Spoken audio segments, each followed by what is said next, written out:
are on YouTube. Which means... Make it with Roy. What'd you get? I don't know. Maybe you got the same one. Make it with Roy. That one's different of some kind. You got... Oh, this is like a weird crayon. Makes me feel like I'm in kindergarten again. Kindergarten with your lips. Wow. I know. Fun, right? Sounds like it. All right. So today's National Day was homemade soup. Did you make a soup? Yeah. You did? Mm-hmm. What kind? Shoe leather soup. I don't want it. You can have it. Tomorrow You didn't is... think I could weasel out of that one, did you? Tomorrow? This is a weird one. I don't know which one to go with. Pick 1 through 5. Ooh, let's 3. do that. 3? World Nutella Day. What the hell is that? Nutella, it's like that hazelnut nut spread thing. You ever heard of Nutella? No. Heard of It's like hazelnuts. It's like a hazelnut, like peanut butter kind of thing. It's also Shower with a Friend Day. Ooh. Well, that So could you be. have Nutella, Depends so which you're way gonna- you're going with the friend thing, I guess. Or it's National Wear Red. Tomorrow's National Wear Red Day. So make sure you wear some red and shower with a friend before that, I guess. This is weird. We're going on Facebook. Oh, where's my... Hiding out. Throw my stuff.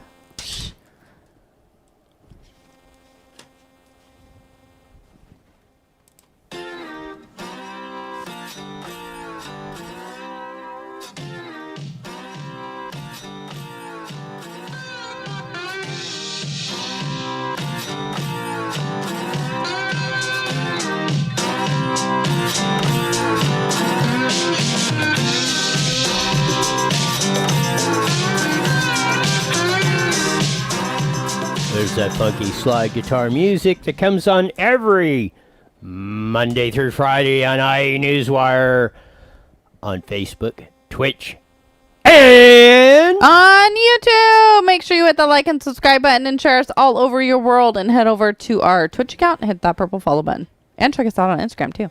it's like on any other day. There's no shortage of news going on of that. Should fix my hair. It's like horrible.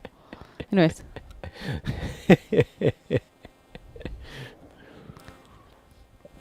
That's the most egregious or extreme thing that's going on right now is your hair's not completely perfect, huh? In my world, yes. I don't doubt No, that. I'm just kidding. No, kidding. you're not. Yes, I am. Anyways, carry on. Of that, a lot of stuff going on. We'll cover the crisis of the capital of that. I mean, the drama queen stuff that's going on over there of that, and doesn't take a lot to figure out where it's coming from. But we'll cover that a little bit later on. This whole thing on boys or girls and girls or boys or we don't know or this and that of that. Now, you do whatever you want, but, you know, and that's fine. But then there's a line when we're coming on to when it gets to the education and sports parts, and we'll pick up on that a little bit. The former prime minister of Tokyo and now head of the Olympics committee to bring which the games were postponed from 2020 to 2021 in Tokyo, and now they're even talking about canceling that. But the prime minister, which has been known for a few gaffes back in the day, rolled one out there the other day that he's taking a lot of heat for, and we'll cover that too in a minute. More on the California unemployment fraud scam, the $31 billion and counting. Just in the fraud, 109, 114. They don't even know how much has been paid out in the last 10 months. But there's some Cal Matters had some interesting comments to roll out on that. But the first one we're going to cover today is in good old Harupa Valley. I'm assuming this guy was probably rolling into Flaybob Airport, which is on the west end of Harupa Valley, and been there for many, many, many years. He didn't quite make it. This is from Cal Fire. And Aircraft emergency at 12:59 p.m. Crestmore Road and 46th Street, which you said is by Rancho Harupa Park or in that area. Firefighters responded to a single-engine aircraft hard landing off of Crestmore Drive. The pilot reported no injuries and there was no fuel leak of the plane. The investigation will be handled by the NTSB, National Transportation and Safety Board. Bet you didn't know bet you didn't think I knew what the acronym was. You know everything, so I figured you probably would. If I knew what the acronym was, no, that would be a shock. Yeah. Shut up! Don't agree with me. Stop the presses. Whatever. But you see that in there, doesn't? I mean, it didn't look bad. I don't know where he got her. I think it's a blessing how it landed. Yes, I mean he got her in there and got her on the ground without hitting any structures or crashing it into a house or a car or something like that. When we had what was a Pacoima or something, that at Whiteman Field it didn't quite make it and crashed into some cars and burned them up. I don't think other than the pilot, I don't think nobody else on the ground was injured. But yeah, he did get her in there and got her in a place where he could at least put her on the ground, and it did the minimum amount of damage. Even he, according to the report by Riverside County Fire, he walked away from it with no injuries. So they'll put it back together, and he'll be probably flying that plane again, maybe very soon. Maybe. I won't be. Those little planes, though, man, that happens often. Yeah, it happens more than what it used to. I feel like. Do they get more lenient on people that can get their license or something? Not really. It's just more it is much more dangerous to fly small aircraft than big. Why? Just because of they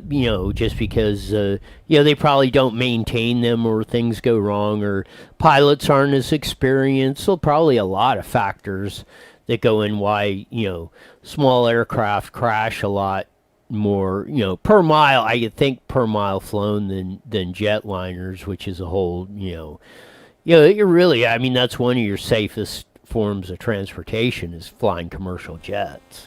Your chances of dying or getting injured in a commercial jet are way less than just driving down the road. But the thing it is, when a commercial jet crashes, 100, 200, 300 people die, and everybody gets, it makes like a big splash when one does, but it's one of your safest, commercial jets are one of your safest forms of travel. Good to know. I'm scared. This is on ESPN 710 Seattle. Head of Tokyo Games won't resign after statement about women. The president of Tokyo Olympic Organizing Committee said Thursday he would not resign despite pressure on him to do so after making derogatory comments earlier in the week about women. The controversy surrounding Yoshiri Mori, the gaffe-prone former Japanese prime minister, is one more problem the postponed Tokyo Olympics really didn't need, as organizers of the IOC tried to pull out the games in the midst of the pandemic. They're scheduled to open July 23rd. What's the odds? What do you think? What's the odds you think the Olympics are going to start, or we're going to have them this year on July 23rd? I'm going to go with I'm very hopeful that happens. You sound real confident in that prediction. I'm not at all. But I've been confident that things were going to open and it didn't work. So I'm thinking if I'm more nonchalant, maybe it'll happen. I'm not thinking to resign, he said. I've been working hard and helped devotedly for 7 years. I will not be stepping down. The International Committee said it will not urge Mori to resign, saying his apology was enough. In an online meeting of the Japanese Olympic Committee Board of Directors earlier this week, which Mori is the head, Mori reported by the daily newspaper Asahi Shimbun as saying women talk too much in meetings. His comments have created a storm in Japan where women are grossly underrepresented in politics in the boardrooms. The statement made at the Japan Olympic Committee was inappropriate, according to the spirit of Olympics and Paralympics, Maury said, I am deeply remorseful. I'd like to withdraw my statement. I would like to apologize for any unpleasant feelings in the online meeting, she reported, the 83-year-old official saying. Women are very competitive. When one of them raises her hand, they probably think they have something to say, too. And everyone says something. Your reaction to Mr. Maury's comment. I have a different reaction for the little 5-year-old that was walking behind us. However, I think that, women probably do talk too much in the meeting. Is he wrong? Is he wrong about any of it? That was the whole thing. I guess again, we're on this madness of, equal, and I guess only 25% of the whatever they're talking, board meeting members are women, and they were talking about bumping it up to 40%. And that was Maury's comment, was it seemed he was against that because he said if we put more women on here, well, again, I'm going to quote that again. Women are very competitive. When one of them raises her hand, they probably think they have something to say too, and then everyone says something. He was going on that women talk too much, they drag on the meetings too long. They obviously have never had a meeting with Roy. I would say that, I would probably guess that's more like the individual of that. And yeah, I can talk about things till 3 a.m. And it says something on that, but that was here it is. In defending Maury, the IOC noted support for gender equality is one of the key pillars of the Olympics, including increase in the number of women on its executive board to 33% with 5 of its 15 members.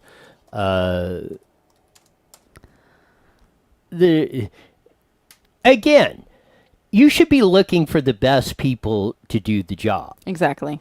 Not when you start saying you have to have X percentage of these and quota this and that. It's ruined everything from education to the Olympics to sports. We're going to talk about that with the transgender thing coming up, as it's back on the news again of that. But what happened to let's get the best person to do the job? We don't care if you're a man, a woman, an it, or decide what you are when you wake up in the morning. That really has no relevance to the situations. It's it's how well you perform at the job. I go to the most, the 10 most dangerous jobs, except for farming, all of them are 90% plus male.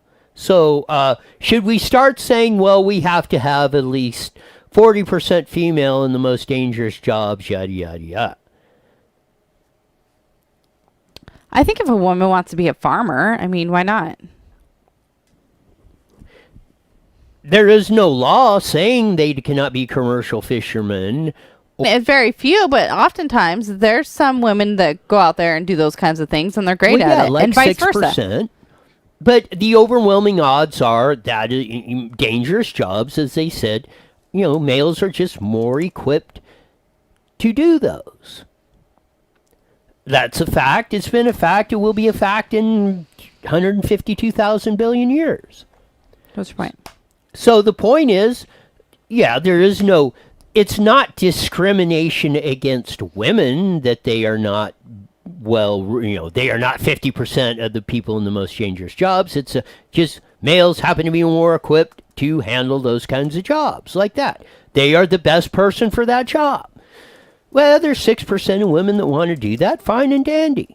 But to come in and say, oh, well, commercial fishermen are 95% men, you got to have 30% women or 40% women on that, then that's going to create a whole hell of a lot. Are they saying that? No, but they have said that in schools and education. Yale has that deal where they discriminate, especially in college admissions, they discriminate against Asians and whites. And, as the ethnicity things go, and they say even if you pass the SATs, you're more well qualified than somebody else. They give the position somebody else just based on skin color, ethnicity, or anything else. And that's where we went wrong with society. It should be about who is the best equipped to do the job. Who is the best to succeed in school or will apply themselves or will take that 4-year or 8-year degree or anything in between and roll with it? If it takes if you want to become a doctor, that's 8 years of study and 2 years of interning and everything else. It's a hell of a deal. You can't. And do you want? Let me ask you this: if you're going into surgery or you're in the emergency room or they're just doing any kind of surgery, do you want somebody that was put in there, the less qualified person that was in there, or do you want the best guy in the surgeon in the world working on you? What does that have to do with being male or female, though? We're talking about the quota thing. I know, but that goes back to male That's and female. why they were doing this. They were trying to up the quota of women in the meetings. I think the whole thing's just stupid. Why does it matter what sex you are or race you are? Like what you're saying, right? That's the point. And that's where our society's been hijacked. We've got all these quotas and equality and this and yada. We're discriminating or that. I can see if like a place was like biased on wanting men and only men, and I can see, or vice versa, and someone being upset about it, but I don't get why they would care. Yeah, and that's that's where you break down private property rights. If you want to open a restaurant and say only women are allowed in, you should have every right to do that. It's your restaurant on your property, or you leased it, or whatever. You should call the shots. We right. We have this where you have no implicit right. You shouldn't have. We've hijacked the Constitution and freedom and private property rights, but you should have no right to walk on somebody's private property for any reason. It's like the latest thing, the baker that didn't want to bake the cake for the gay couple, and the gay couple sued. I mean, whatever. It's against their religious. I can see them being upset, but to go and sue somebody, I think that I don't get why people need to get money out of somebody just not liking you. Why would you feel like you need to get paid for that? You know what I mean? It was the whole, and that's what I say. It's squirrely. It was and it started, or maybe not started, but it was really came to force in the 1964 Civil Rights Act, which the part about voting in Jim Crow was absolutely 100%. You can't discriminate in the public arena. Now, when we go into a public building or if it's driving on the public roads, you can't say, okay, women can't drive on the roads or whatever you want to say, or men can, or this, da-da-da. We all pay taxes. That's all of our property. We should all have equal and access to it. When it comes to private property, and that's what started in the 64 Civil Rights Act, was, well, you couldn't discriminate against anybody for whatever, any reason. Or, you had to let everybody, if you had a business, you had to let everybody in. It would be like your home. If I knocked on the door of anybody's home and walked in there and plopped down on the couch and said, change the TV channel, I want to go get me a beer, yada, yada, yada, you'd be saying, the door is that way, we don't run by these rules, and, this is my property, we run by my rules. And that's where we've gotten hijacked on that. You have no implicit right. You shouldn't have no implicit right to force somebody to encroach on your personal, private property. End of story, for whatever reason. Ken writes in, the percentage on any job is ridiculous and should be the best person for the job, period. Color or gender should not matter, or race. Correctamundo, Ken. And then he also writes in on Twitch, sorry, they just want to punish anybody who doesn't share their worldview.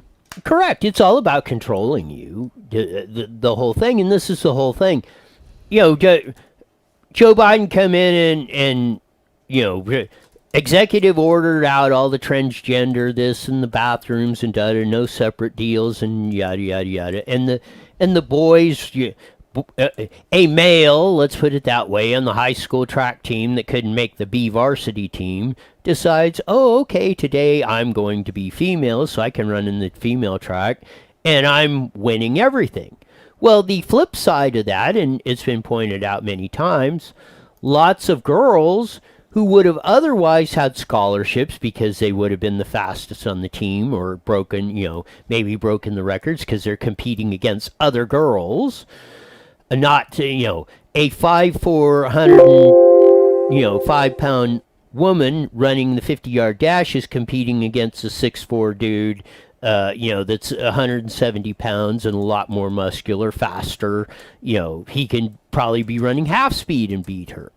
And so they're taking away the ability of girls to get a scholarship or whatever into college or whatever to do that or whatever of that. They're getting locked out because the boys are deciding, well, today I'm a girl. I'll just go run on the girls' track team because I can't beat anybody on the boys' track team, but I can win everything over there. So the new Secretary of Education under Joe Biden, Miguel Cardona, was at the Senate hearing. Senator Rand Paul asked him these questions. Here we go. Hopefully. So you don't have a problem then with boys running in the girls' track meet, swimming meets, name it. You're okay then with boys competing with girls? Respectfully, Senator, I think I answered the question. I believe schools should offer the opportunity for students to engage in extracurricular activities, even if they're transgender. I think that's their right. All right. Well, a lot of us think that that's bizarre, not very fair. I come from a family that has a lot of girls who have competed in college athletics, have been state champions, and frankly, some boy that's 6'2" competing against my 5'4" niece doesn't sound very fair. I think most people in the country think it's bizarre, that it's just completely bizarre and unfair that people, and you're going to run the Department of Education, you've got no problem with it. That concerns me, and I think this kind of thing is going to lead to really just the vast majority of America just wondering, who are these people that think it's okay? From what planet are you from? I mean, to think it's okay that boys would compete with girls in a track meet, that somehow would be fair. I wonder where feminists are on this. I wonder where the people who supported women's sports are on this. I mean, we all going to be okay with hulking 6'4" guys, wrestling against girls? It just makes no sense whatsoever. And so I think the fact that you seem to be afraid to answer the question, or you basically do answer the question by saying it's okay without saying it's okay, really is a statement to a real problem we have, and a disconnect between what middle America and what most Americans actually believe. I even think most Democrats don't believe girls should run in the boys' track meet. Boys should run in the girls' track meet. So I'm disappointed in the answer, and I just can't imagine that we're going to have a policy like that nationally. Neither can I. What's your reaction? Well, this puts me in a tricky spot. Okay, so I do agree that that's not okay. That shouldn't happen. However, what if in the event that the male or female start taking the hormones and actually transform everything, then what? Well, we have precedents of that. What was it? But I think at the same time, Dr. Renee Richards, which is he was a male doctor, and then he became a female, and he actually played professional tennis against the women once he became female. If I think I have that name right, that was 30 years ago. I don't think you're going to find that in our high school sports, but right. If it did, I think the precedents, we're not talking about that. We are talking about males in high school, college, whatever, that are still male, still have the male parts of that, running on the girls' track team. And here's the second part of that. We went through it was part of the discrimination, or that, what is it, Title IX in NCAA or colleges, and it's in high school sports too. The girls had to get equal, because the boys' sports were bringing in more money, so they were spending more money, so they made it where you had to spend equal amounts of money on each side of that. But so now, if you are before, okay, and it seemed like a good idea at the time, but now the boys, well, we can't win on the on the boys' team, so we'll just go over the girls' team and we'll be the big superstars. I gotta disagree with that. Agree with you, disagree with what's going on with that. On one hand, I like that we're trying to cater and please people. I mean, that's great. You want to change, good for you, bravo. But at the same time, I don't think that's fair. Yeah, how is that fair to the girls? Like you say, That would be like, to me, allowing like a boxer to go in a different weight division. Yeah. Right? Kind of. Yeah, like saying, okay, let's say that's a good analogy. Let's say a heavyweight fighter, let's say he's like in middle of the road, but he's never going to be a world title holder, in the heavyweight division. Well, since I can't be world champion in that, I'll go down to the lightweight division. So you got a 220-pound guy after in a fight with a 120-pound guy. Right. Well, yeah, he's going to cremate the 120-pound guy. That's why we have different weight divisions, because we don't want the 120-pound guy fighting against a 220-pound guy. We know how that's going to. You don't have to be very good at 220 pounds to beat the 120-pound guy, but if you're facing somebody equal to you, you have to. We're going to find out who's the best, or that's at least an equal equal fight. Right. And that's where we're at with it.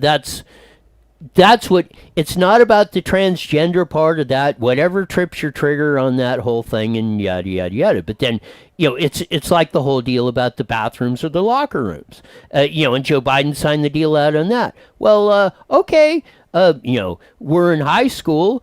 Today, I decide I'm transgender. I'm going to go over in the girls' locker room and check out Stephanie in there. Edward writes, and he has a good point on Facebook. He writes, have transgenders compete against other transgenders. Yeah, if that's what, at least you're in a fair game. But don't say that I'm a male and I'm going to say that we're doing that on the if they come up with something like that, okay, that's if we want to get to that point. But how do you, again, with especially with minors, how do you determine that? Because I don't think, I could be wrong, but I don't ever remember hearing anybody as under the age of 18 actually having the parts trans, one part's off and the other part's on, so you're actually a female on that. So how do you determine that? And I guess you could, just say, if you're in the transgender, this is the rules. If you want to, if you want to declare transgender, you can run against everybody else who's classifying them. But then that gets into the expense. Then at all our schools, are we going to have 3 locker rooms, male, female, and transgender? It runs, again, the law, it gets to the law of unintended consequences on this stuff. I want to get to this one before we get to Susan Shelley on that. This is AOC the other day. We heard the whole thing about we had the Capitol riots on January 6th. She put this out, I think, a couple days ago. This is AOC in her little rendition a couple days ago about her terrifying account of what happened on January 6th at the Capitol. Tell us to move on, that it's not a big deal, that we should forget what's happened, or even telling us to apologize. These are the same tactics of abusers. And I'm a survivor of sexual assault. And I haven't told many people that in my life. But when we go through trauma compounds on each other. So, there we go on that. She was said on January 6th on that, I was afraid of my life. The cops had to come and get us and put us, escort us out of the building, and all this other diatribe she was going on. And that's what she said there, and now she's coming on with this. Well, this is what happened in the New York Post. On that, as we go, after she shared her story, Representative Katie Porter, Democrat of California, revealed that during the riot, Ocasio-Cortez walked into her office, did not stop to speak to her, and just began opening cabinet doors. It was like, hey, can I help you? What are you like doing? Porter shared on MSNBC appearance. I'm looking for where I'm going to hide, Cortez said. Porter said she tried to calm AOC down, saying she was a mom and had plenty of supplies and office to sustain him. So here's the Here's where the rioters were at the main Capitol building, as you can see. And Jack Placenik of OAN made this up, or he started tweeting it, and this is on the AOC. AOC was probably 200-300 feet away in the Cannon office building of that. Here's going on in the Post, Washington Post story. The problem with her story, however, is that rioters did not storm the building in question, which was confirmed by Nancy Mace, Republican of South Carolina, who tweeted, "My office is 2 doors down. Insurrectionists never stormed our hallway." The accusation began to circulate on social media, resulting in the Democratic Socialists getting dragged on multiple platforms, including her own. So there she goes on all that. Made this big dramatic deal at the time, back on January 6th, reiterated it almost a month later. This whole drama queen, oh, I thought I was going to dry, So now, what is it? The big, after this came out, the big trending hashtag was Ocasio-Cortez Smollett. I mean, that was like the #1 trending hashtag all day. What's the Smollett part?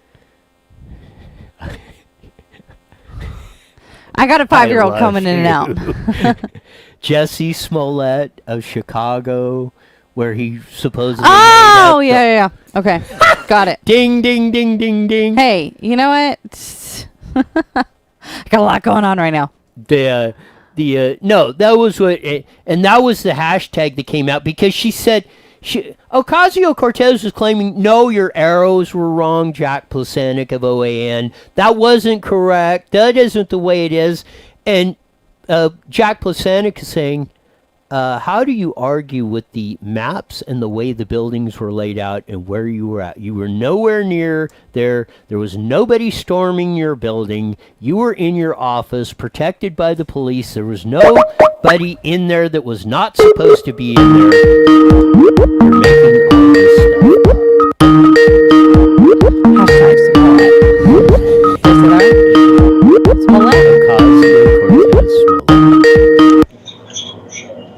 That's what I said. No, but I mean, how do you believe anything that's coming out of her mouth of that when you go on and consistently trying to run this story that you know is not true?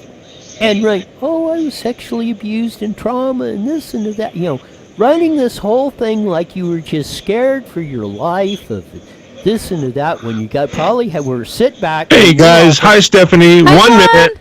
With your feet propped up on the desk, just enjoying life at the taxpayer's dime. And anyone that's been sexually assaulted or anything like that should be very offended. That's very disrespectful. Yes, I would think so, because why are you...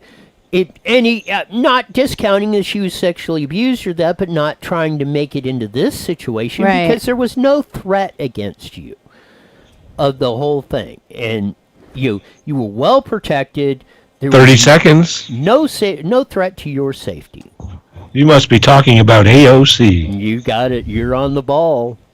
How did you know, Sean? Hashtag Ocasio-Cortez Smollett. That was an easy one.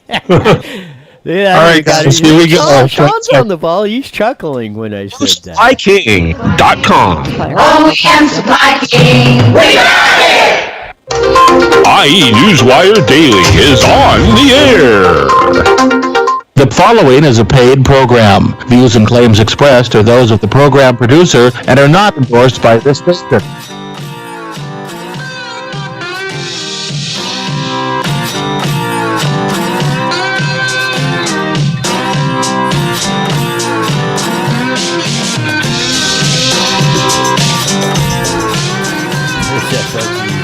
Live guitar music that comes on every Monday through Friday at 5:30 on the Internet, 1490 AM, broadcasting all over the Inland Empire on the AM airwaves. Joining our vast video audience on IE Newswire on Twitch, Facebook, and And on YouTube. Make sure you hit the like and subscribe button and share us all over your world. And head over to our Twitch account and hit that purple follow button and check out our Instagram. well, I guess the purple button would kind of be apropos for the some of the things we were talking about in the first half hour. I don't get it.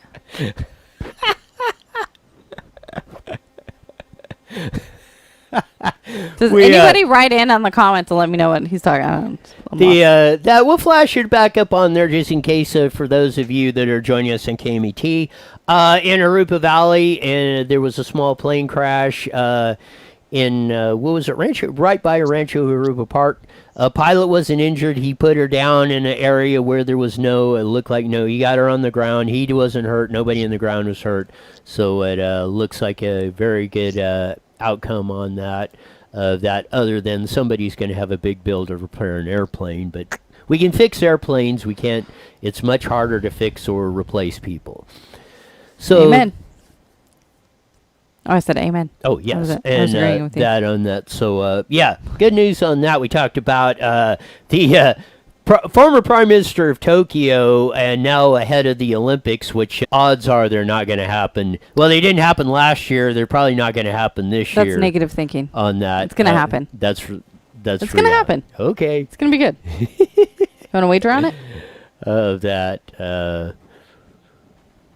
Please say no. What's the wager? I'm just kidding. I take that back. I retract that. On that. We want to get to recall Gavin Newsom of that before we bring on our next guest, Susan Shelley. Up to 1.4 million signatures. Have to have 1.2. We have to have 1.5, good signatures of registered voters, and game on. We got more than a month. The goal, the goal is 1.8. I think that's a little low. I really think we need 2 million, so we don't want to start the push. But probably when we come back next either Monday or Tuesday, I'm imagine we will probably be at the 1.5 million, and then we will be getting the overage because. Just for those of you that don't know, there's 30 to 25% are not registered voters or in the wrong county or the signature's wrong or anything like that. So you have to have more, about 20 to 25% more than you needed to qualify. But it's looking ever that the election or the recall of Gavin Newsom will be on in 2021, and I, for one, cannot wait. We talked about the whole AOC fiasco, the whole transgender thing. Rand Paul just had an absolutely stunning questioning of Miguel Cardona, the education secretary, of that tap dancing around. Oh, well, he didn't want to ask the question of why can a boy just all of a sudden decide, well, I'm going to run on the girls' track team because I can't compete with the boys, and all the repercussions of that. But as we usually do once a week on IE Newswire, we have Susan Shelley. She's an editorial writer for the Press Enterprise, San Bernardino Sun, Inland Daily Bulletin, and Redlands Daily Facts. More important to me, Vice President of Howard Jarvis Taxpayers Association, Susan Shelley. Welcome to IE Newswire with Steph and Roy. Thank you, Roy. Hi, Steph. How are you guys doing today? Great. How are you? I'm especially happy because the recall Gavin2020.com folks have reported today they have went over the 1.4 million signature mark, on the way to 1.5 million plus to recall his sorry butt. I'm ever we got about 5 weeks left to do it. I'm ever increasingly confident in 2021 we are going to have a recall election for the odious Gavin Newsom. What do you say, Susan Shelley? Well, it sure looks like it. It sure looks like we're going to have a recall election coming up this year, because if they've got 1.4 million signatures and they still have a few weeks to get the pad that they need to make sure they have enough valid signatures, I think they're there. Certainly looking like it. Could be no more with just the unemployment whole fiasco with $31 billion just in fraud. And Cal Matters just came out with a statement today. Bank of America is like doing all these, these swipe cards or whatever, however they're doing it today. And to this day, we still don't even know how much Bank of America is getting. The fraud that is going on just in this instance is probably going to be, well, at least in the state of California, who knows what's been going on in the District of Criminals, but at least in the state of California, this has got to be by far the biggest ripoff of taxpayers, if not in the history of the world, at least in the state of California. Well, it sure seems like the numbers are mind-boggling. The California State Auditor tracked $11 billion of fraud. Billion with a B. $11 billion of fraud from these unemployment claims that are either identity fraud or benefits fraud, where either someone is collecting more than they're supposed to collect, or more likely, someone else has stolen an identity, submitted a claim under somebody's name, and collected benefits for them. And then there are retroactive benefits, and there's no verification of identity, and they're still paying it, and there's 1,200 claims from one address, and they're still paying it. And then Bank of America is told by the EDD to freeze suspicious accounts. They freeze 344,000 accounts. The state has no idea how many accounts are legitimate, and they have no ability to selectively unfreeze anything once they find out that it's a real person. So people who are legitimately trying to get their benefits can't get their money, and meanwhile, money is going to these criminal enterprises and to incarcerated felons and to all these people who are clearly not entitled to these benefits, and the legitimate people are being harassed. It's the worst mismanagement we've seen in California, and that's a high bar to clear. Yes. Yeah. From the electricity crisis and everything else that's went on in the state up and down the line up to that, and the whole teachers fiasco and closing the schools and lockdowns and the whole thing. And yes, not only are we're sending checks to people in prison, now we're finding out, or it's coming out in reports, they're sending people to checks in Russia and overseas, in China and everywhere else. When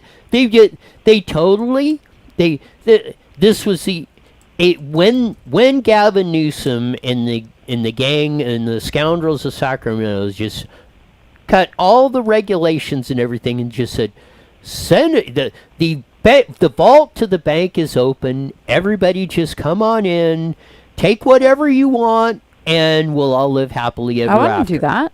Well, that's what happened. That's what seems to be happening in California. Well, it's just not going to work. The money that's in the unemployment fund typically comes from employers. They have to pay that. When they pay payroll taxes, one of them is for unemployment insurance. Well, in this particular case, we got extra money from the federal government. So we're burning through federal assistance. But it's supposed to go to real people who really are entitled to it and need the help, because they've been shut down by this government through this lockdown policy, which every day looks less justifiable. And, even the people who have tried to justify it are changing it so often that you can see they don't have any confidence in what they're doing. They don't know. Just guesswork. But they're ruining people with these guesses, and it's unacceptable.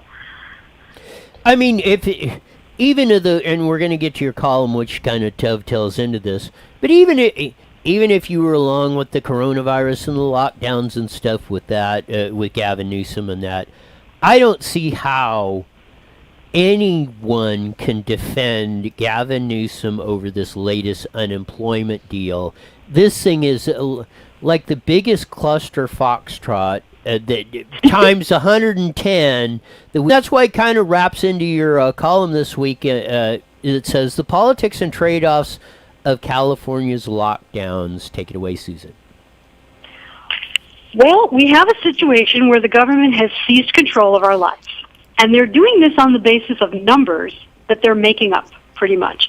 And when I say making them up, here's what I mean. They have this PCR test, which was developed not to find traces of a virus, but if you amplify the sample, it supposedly will find a marker of virus. The World Health Organization said last week that this is not to be used strictly as a yes-no test for coronavirus infection, because it doesn't show you, when it's amplified at this level to get the reading, It doesn't show you whether you're finding live virus in a contagious person or you're finding dead virus in somebody who had it a long time ago.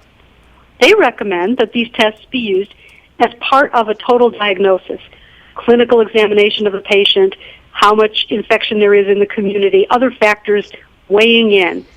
And this test is one piece of it. That's not how we're doing it in California. We're treating it like a litmus test. You go in, you get a test. If you're positive, you must quarantine.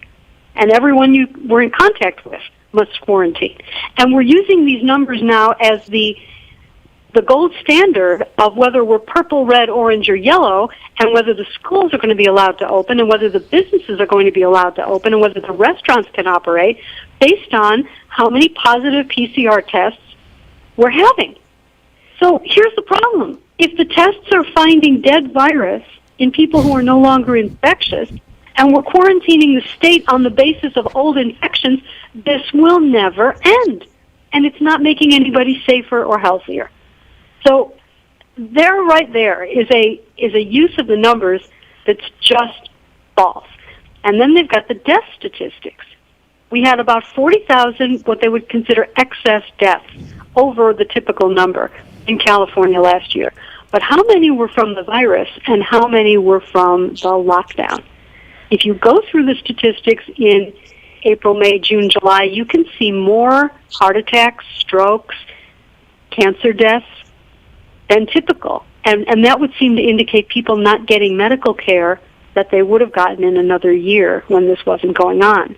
You have a situation where we have to measure how many people died of overdoses and suicide and all of these other things rather than the COVID virus. And we have to separate out how many people had their deaths attributed to COVID when, in fact, in another year, it would have been said to be a heart attack because that's what it was. But this year, we're calling it COVID. If one of these PCR tests comes back positive, but we don't even know if that's accurate. So it's an effort to make something sound more alarming and dangerous than it is for the vast majority of people who are affected by it. And it is in the service of government policies which are designed to revoke your freedom with no end in sight. And it's ruining people. It's ruining small business owners. It's ruining school children who've lost now a year going on 2 years of their academic career. This is unnecessary and very dangerous. And it's all Gavin Newsom. It's all Gavin Newsom. He started this. He was the first governor to order a big lockdown, stay-at-home order last March. And then other governors jumped on the bandwagon. And they accomplished what they wanted. They got rid of Donald Trump. They wrecked the economy, and they scared people, and they got rid of Donald Trump. So they did that. But how many people are healthier as a result of it? That we're not seeing. And the vaccination rollout is not being managed well, so people are alarmed about that. And overall, we have really a competence issue with this governor more than a partisan issue, even though, I don't agree with his policies, you don't agree with his policies, but no one could disagree that the unemployment benefits should be managed competently. And we shouldn't send $11 billion to criminals. Yeah, that would be that would be a good thing to do. It's like that. I mean, all of a sudden, on Friday a couple weeks ago, this coronavirus, everybody, we're all going to die. Monday, well, we got to 1.2 on the recall signatures. Monday, well, our projections are in 4 months it's going to be better, so we're going to start opening stuff up. I wouldn't believe Gavin Newsom if I was standing in front of looking at him and you were standing behind him looking at him. That's how I wouldn't believe the mortician Mark Galley or any of them, the fake Dr. Ferrer down there in L.A. or any of them. They make up the numbers as they go. They try to deflect in that instead. Name one thing they did right in this whole thing. No, I can't name you one thing they did right. I think it's been horrendous from start to finish. Going back to the summer when they tried to close the beaches, there's no reason to close the beaches, and they made everybody crazy. Dr. Farrar had rules like no picnic coolers, no beach umbrellas, no sitting on the beach. You can jog on the beach, but you cannot sit on the beach. It was crazy. They were closing the bike paths. It was crazy, and it's still crazy. They just put out an order that they're going to align with the state and allow restaurants to open their outdoor patio dining again. Thank you. It's January. It's 47 degrees at night where I live. Outdoor patio dining is open, but no television. No television? What's that about? Well, probably that's their way of saying we're not allowing Super Bowl parties without mentioning the fact that they're not allowing Super Bowl parties. No television. So you can be at an outdoor patio and you can have a drink and dinner, but the television better not be on, or that restaurant is going to be fined everything it has. This is so offensive. This is not a fit way to govern a free country. It's just not. I mean, there's no better example of that, and through this whole thing. They are treating all of us serfs as 3-year-olds. I mean, right. Like this. Oh well, you can't watch TV today, or and not even for a legitimate reason. It isn't because you were responsible and knocked the glass over and broke it on the floor for the 87th time or something. That that it was actually you are getting punished for something that you actually did. No, you're getting punished for living. Right. For breathing.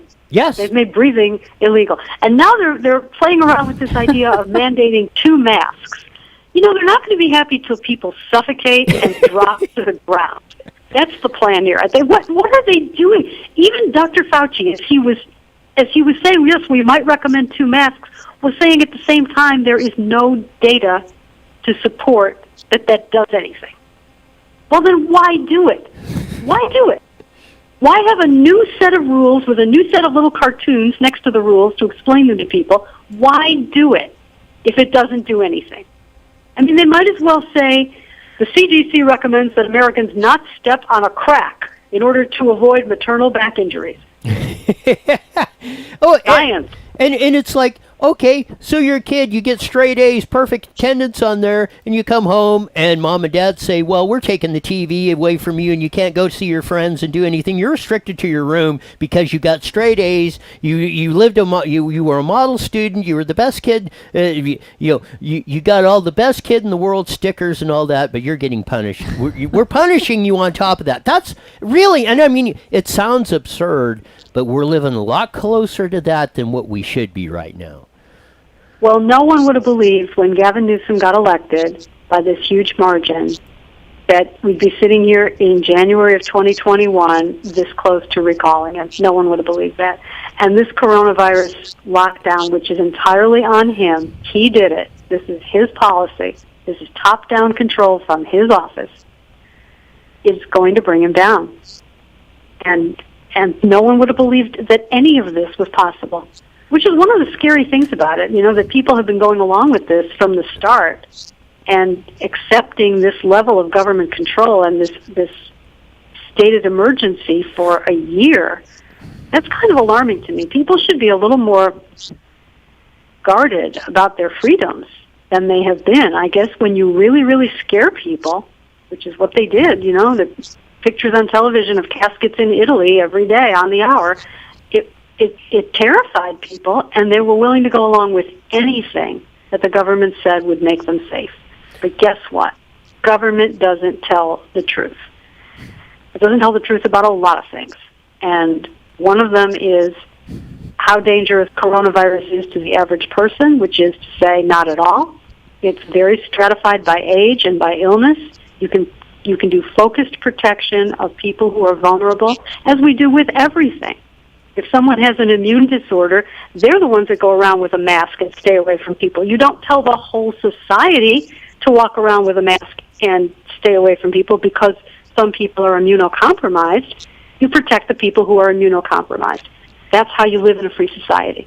But we've gone over the deep end the other way. Not a mask. You got to wear 34 of them now. 34 masks, exactly, until you turn blue. Yeah. Blue is the color of good health. Yeah, that's and again, like you say, they're telling us how to breathe. Well, yeah, they're just going to choke your air off, and then you don't have to worry about any of this. And I mean that's like a lot of hyperbole of that, and we're not really suggesting that's the ultimate outcome. But I mean, this is how absurd the situation has got in there.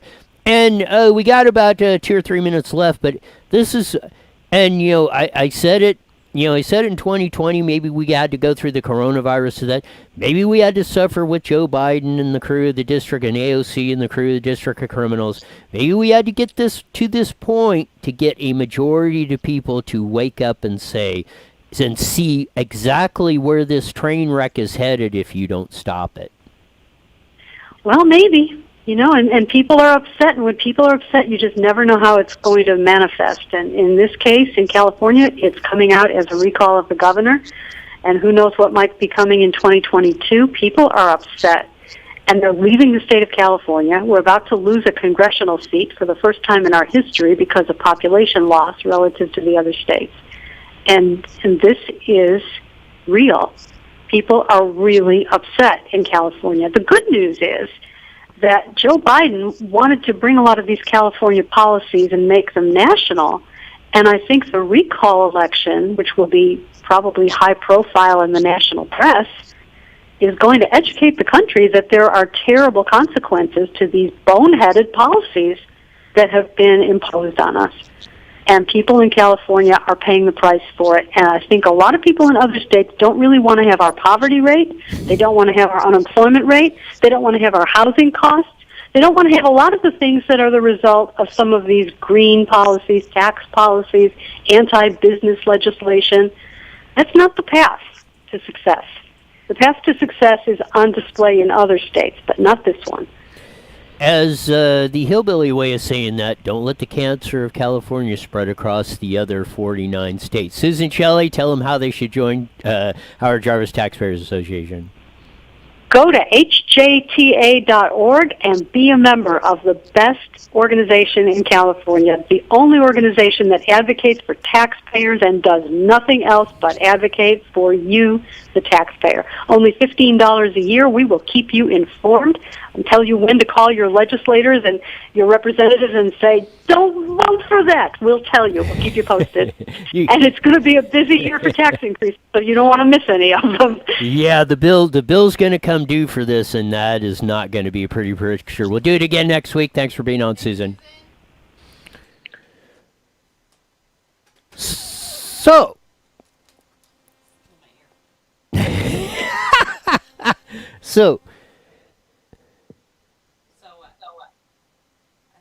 all seriousness aside, do you see why some of us, and of that very small or 2 or 3% minority, have been out there saying, look what the heck is going on? If you don't stop it, all across the board. I made the appeal to cops and firefighters and teachers and everybody else that I think we've put a lot of evidence out on the plate to show that, you have been a major cog and a lot of others in this deception game along with the utilities while you were enriching yourselves. And tell me I'm wrong, but I think those who have had a major responsibility and have been advocating for the policies that have got us in there bear a major responsibility for fixing this thing. Tell me I'm wrong. I don't know about right or wrong, but I think a lot of people are starting to see what's going on. I think people are starting to speak out more. Don't you think?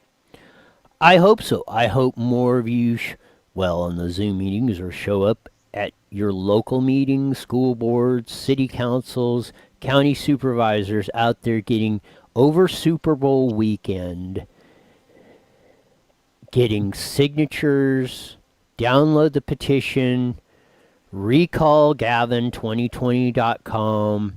If you're watching the Super Bowl and you're Anybody that there's a registered voter, you should have them signing that recall petition now. We got the last 5 weeks push. We got to get it. We got to get about 600,000 more signatures. We'll probably be at the 1.5 million mark by the time we come back either Monday or Tuesday or early next week. Still got to get about 500,000 more, so we still got to get about 125,000 a week for the next 4 weeks after next week to get this thing done and get it on the ballot and hopefully start turning it around. At least we're going to have the opportunity. We don't have it now.